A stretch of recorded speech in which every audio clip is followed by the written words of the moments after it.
नमस्कार. मी आपली भगिनी सुषमाताई आज आपल्यासाठी खूप एक छान माहिती घेऊन आलेली आहे. बघा, कोविडनी परत डोकं वर काढलेलं आहे. परत त्याचे जीवाणू सापडत आहेत. त्याच्यामुळे काय करायचं, प्रिकॉशन तर आपल्याला घ्यायचीच आहे, मास्क तर आपल्याला घालायचं आहे.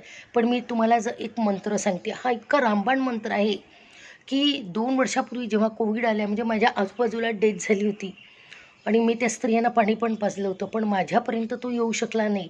याला कारण सायंटिफिकली मी सांगते. मी एकतर व्हॅक्सिनेशन घेतलेलं होतं आणि त्या काळात मी मुंबईवरून गोव्याला पण गेलेली होती. पण मी प्रिकॉशन काय काय घेतले मी सांगते.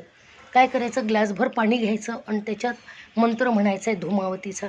धूम धूम धूमावती स्वाहा स्वाहा, हे तीर्थ करायचं. आणि त्याच्यानंतर जेवढी तुम्हाला सेवा जमेल तुमच्या गुरूंची करा. कुठल्याही धर्माचे असाल तुम्ही, त्या धर्मानुसार तुम्ही करा. तर मी स्वामी समर्थांना गुरु केलेले आहे आणि माझे गुरु नाथ संप्रदायाचे आहेत. तर तो जो मंत्र आहे तो मी जाप केला आणि ते जे धूमधूम धुमावती स्वाहा स्वाहा, परत मी उच्चार करते, धूमधूम धुमावती स्वाहा स्वाहा या मंत्राचा जर आपण नित्यनेमाने 108 वेळा जप केला. हा जप सकाळी, दुपारी आणि संध्याकाळी ग्लासभर पाण्यात करायचा आहे आणि ते पाणी माठात घालायचं आहे. तर निश्चितपणे धुमावती माता आपल्याला मदत करते, संरक्षण करते. आणि मास्क वापरा. सर्वांविषयी खूप चांगली प्रार्थना करा की सर्वांचं भलं होऊ दे. माझी नेहमी म्हणायचे की सर्वांचं भलं होऊ दे, त्याच्या मागून माझं होऊ दे.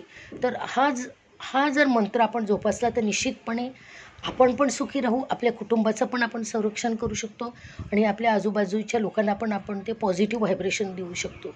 झालेली सेवा श्री स्वामी समर्थ चरणी रुजू करते. श्री स्वामी समर्थ.